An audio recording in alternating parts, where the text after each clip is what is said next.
వివిధ మండలాల అధ్యక్షులు, ఈనాటి ముఖ్య అతిథి మనందరి ప్రియతమ నాయకులు, ఇంతకుముందే మా అన్న చెప్పినట్టు సవాలు విసిరి ఖచ్చితంగా ఈ రాచరిక పరిపాలనకి విముక్తి చేస్తామని మాటిచ్చి ఆ మాట కట్టుబడి ఉండి మనందరి మనసులో దోచిన మన పొంగిలేటి శ్రీనివాసరెడ్డి గారు, అదే మాదిరిగా ఇప్పుడు ఈ మధ్యకాలంలో మేమంతా చూస్తూ ఉన్నాం, ఎవరెవరో కొత్త కొత్త మాట్లాడుతున్నారు. మీరు ఒక విషయం గుర్తుపెట్టుకోవాలి, ఇక్కడ వచ్చినంత కాంగ్రెస్ పార్టీ కార్యకర్తలే కాబట్టి సిడబ్ల్యూసిలో మెంబర్షిప్ కావాలంటే నెత్తి మీద ఎండుకలు తెల్లకి కావాలి, అట్లయితేనే కానీ సిడబ్ల్యూసిలో మెంబర్షిప్ దొరుకుతుంది. అటువంటి పరిస్థితుల్లో శ్రీనివాసరెడ్డినా పైకి రాకరా అరే ఇదే కాంగ్రెస్ పార్టీ సంస్కృతి, నువ్వు 1000 మందిలో నీకు గుర్తుపడతావు ఇక్కడ నానా పైకి రా. ఖచ్చితంగా 100% తనదైన శైలిలో 30 సంవత్సరాల నుంచి కాంగ్రెస్ పార్టీ యూత్ కాంగ్రెస్ కానీ ఎన్ఎస్యూఏ కానీ లేదా కల్వకుర్తి ఎమ్మెల్యే కానీ ఆ తర్వాత సిడబ్ల్యూస్లో ఒక ఆహ్వానం పొంది ఈరోజు రాజకీయాలలో దేశంలో ఉన్న రాజకీయ స్థితిగతులతో ఆలోచన చేసే ప్రక్రియలో తన వంతు కర్తవ్యంగా భాగస్వామ్యమైనటువంటి మనందరి ప్రియతమ నాయకుడు, మనందరి పాలమూరు ముద్దుబిడ్డ వంశన్న గారు, అదే మాదిరిగా నాతోటి శాసనసభ్యులు అన్న జిఎంఆర్ అన్న గారు, జిల్లా అధ్యక్షులు అదే మాదిరిగా జిల్లా అధ్యక్షులు నా సోదరుడు, నాతో పాటు జెడ్పీటీసీ మా జంబులింగం బాబు గారు, అదే మాదిరిగా మా ఎమ్మెల్యే మా అన్న అనిరుద్ధ గారు,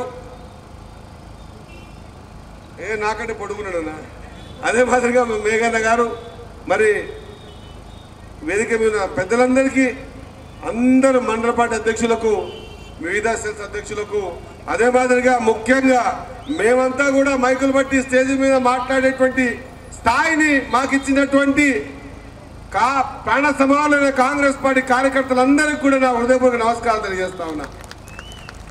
ముందుగా ఇంటికి వచ్చింది సరే అందరూ మాట్లాడారు, కానీ రెండే విషయాల కోసం వచ్చిన దేవరకద్ర కాంగ్రెస్ పార్టీ కార్యకర్తలకు, మరీ ముఖ్యంగా కొత్తకోట మండల టౌన్ కాంగ్రెస్ పార్టీ కార్యకర్తలకు, ముఖ్య నాయకులకంతా కూడా మీ ఆశీర్వాదం వల్లనే ఈరోజు మేమంతా కూడా స్టేజ్ మీద తెలబడలేసుకొని మాట్లాడుతున్నామన్న మాట ప్రతి వేదిక మీద తెలియజేస్తా ఉన్నాం.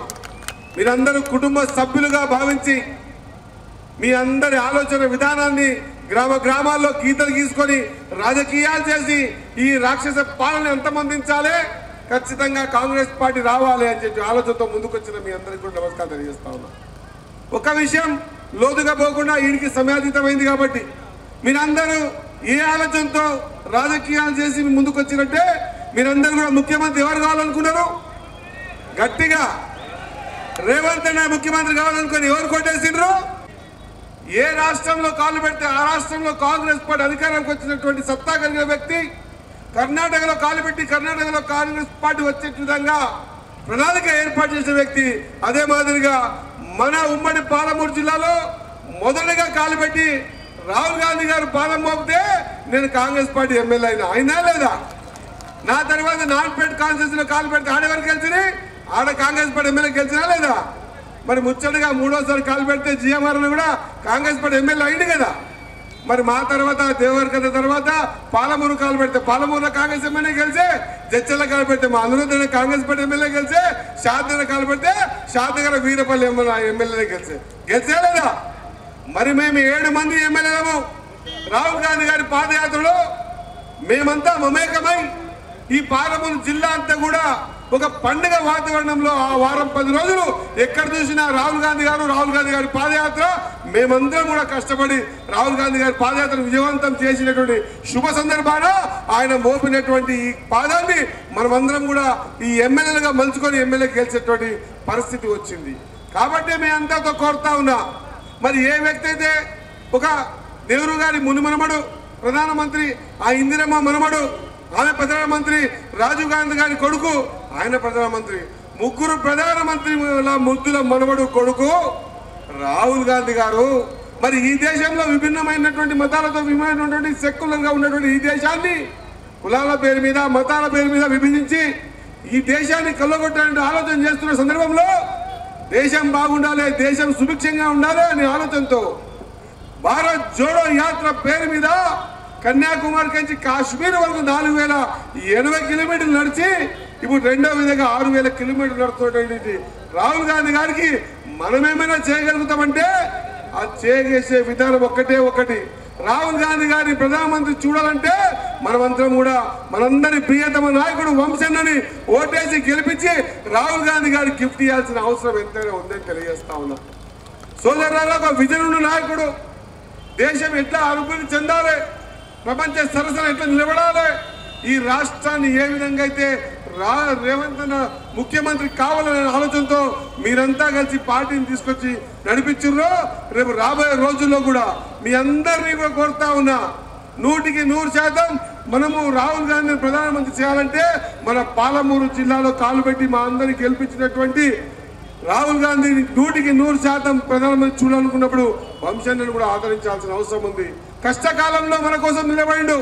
2019లో ఎవరు కాదనకున్నా కాంగ్రెస్ పార్టీ కార్యకర్తలు ఆగమైపోతారని చెప్పేసి మన కోసం వచ్చి నిలబడేటువంటి మన వంశన్నని మనం గెలిపించుకొని రేపు పొద్దుగాల మా అందరికి చేదోడుగా వాదోడుగా ఉండి మా టికెట్ల విషయంలో కానీ గెలుపు విషయంలో కానీ ఎంతో కృషి చేసినటువంటి వ్యక్తి కోసం మనం పాటుపడాల్సిన అవసరం ఉందని తెలియజేస్తా ఉన్నాం. సోదరులారా, కాంగ్రెస్ పార్టీ మాత్రమే ఈ దేశంలో బీదలు, బడుగులు, బలహీన వర్గాలు, తాడితపడిన ప్రజలందరి గురించి ఆలోచన చేసింది. ఆ రోజు ఇందిరమ్మ కూడా రోటీ, కపడా, మకాన్ అని చెప్పేసి ప్రతి పేదోని ఇంట్లో ఖచ్చితంగా బువ్వ ఉండాలి, రొట్టె ఉండాలని చెప్పి ఆలోచన చేసిన పార్టీ ఈ దేశంలో ఉందంటే అది కాంగ్రెస్ పార్టీ. మాలాంటి మధ్యతరగతి కుటుంబంలో ఉన్న కూడా వెనుకబడిలో ఉన్న కులంలో పుట్టిన తర్వాత కూడా మా అటువంటి వాళ్ళకు ఆదరించి టికెట్ ఇచ్చి నిలబెట్టి గెలిపించే సత్తా కలిగిన పార్టీ ఈ దేశంలో ఉందంటే అదే కాంగ్రెస్ పార్టీ అన్న విషయాన్ని గుర్తుపెట్టుకోవాల్సిన అవసరం ఉంది. కాబట్టి చెప్తా ఉన్నా, బీదలు, బడుగులు, బలహీన వర్గాలన్నీ కూడా ఆలోచన చేసే పార్టీ. కాంగ్రెస్ పార్టీ గెలిస్తే కాంగ్రెస్ పార్టీ ఎమ్మెల్యేలు ఒక్కటే కాదు, కాంగ్రెస్ పార్టీ గెలిస్తే కాంగ్రెస్ పార్టీ కార్యకర్తలు ఒకటే కాదు, కాంగ్రెస్ పార్టీ గెలిస్తేనే పేదోడి నోట్లో 5 ఏళ్ళు పోతాయన్నటువంటి నానుడి ఆనాడు ఉంది, ఈనాడు ఉంది, రేపు కూడా ఉంటది. ఆ ఉండేటందుకే కాంగ్రెస్ పార్టీ గెలవాల్సిన అవసరం ఉందో తెలియజేసుకుంటూ ఖచ్చితంగా ఒక బాధ్యతగా మనమందరం కూడా రాహుల్ గాంధీ గారి ఒక ఉన్నత స్థాయిలో ప్రధానమంత్రిగా చూద్దామనే ఆలోచన ఉన్నాం. కాబట్టి ఆయనకు అదే మాదిరిగా ప్రతి పార్లమెంట్ ఇన్ఛార్జ్ తీసుకున్నటువంటి సందర్భాల్లో మన పార్లమెంట్ ఇన్ఛార్జ్ మన ముద్దుబిడ్డ రేవంత్ అన్నకు గిఫ్ట్ ఇవ్వాల్సిన అవసరం ఉంది. గెలిపించి ఈ పార్టీ ఈ ఎంపీ స్థానాన్ని రేవంత్ అన్న గిఫ్ట్ ఇవ్వాల్సిన అవసరం ఉంది. ఈ ఎంపీ స్థానాన్ని రాహుల్ గాంధీ గారికి గిఫ్ట్ ఇవ్వాల్సిన అవసరం ఉంది. దాంట్లో మనమందరం కూడా పనిచేసి మనం కృతజ్ఞత భావంతో ముందుకు పోవాల్సిన అవసరం ఉందని తెలియజేసుకుంటూ అవకాశం ఇచ్చినటువంటి మండల పార్టీ అధ్యక్షులకి అదే మాదిరిగా మా అన్న జిఎంఆర్ గారికి మరొకసారి ధన్యవాదాలు ముగిస్తా ఉన్నా. జై హింద్, జై కాంగ్రెస్. Thank you.